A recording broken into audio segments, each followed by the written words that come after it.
Well, terrific. We're going to leave it there then. Michael, any closing reactions? Normally we do one or two, but I have to have three quickly, I promise, just because this has been exciting and I've been enthused by it. But first, I'll start with the people, not just on the basketball team. And if Gordon Hayward had made that last second shot, I would have been happy too. But what I heard from Jim, not just getting the right people in the leadership team, but the next rungs down and how important that is.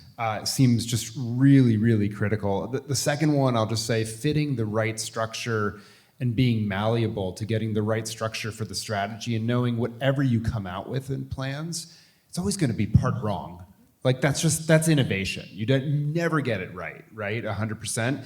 And you get it right by having that piece of iteration. But also I heard it a lot, and I didn't get it when Jim first said it, but when you said it, Chris, also, the external threats.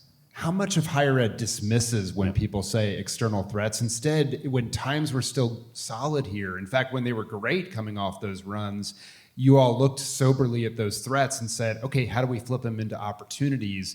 That's the essence of dual transformation, and it's huge. And then I guess just the last thing, how many boards have you been a part of where you get 50-50 ideation? I love this 50-50 I'll leave it there. I'll leave it there. I would love that as a board member. No, I love this. Well, thank you. A couple of thoughts here. Culture has come up so many times here.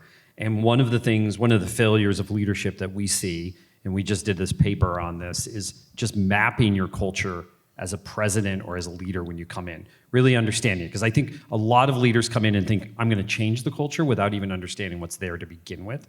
So I know we've been trying to encourage people to map that culture. I think this idea of who does the innovation on campus?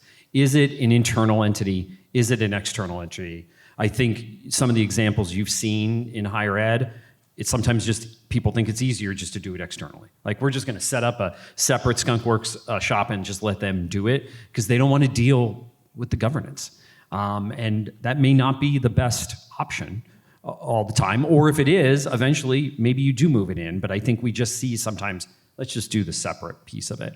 I think the different perspectives on the board is really important. I think boards are becoming too focused on philanthropy, which is important, but often when you tie board membership to philanthropy, there's a sense in the room that the only reason that person's in the room is for their philanthropy. And having different perspectives where people can honestly disagree and discuss, I think is going to be critically important, especially right now, given the threats facing higher education. So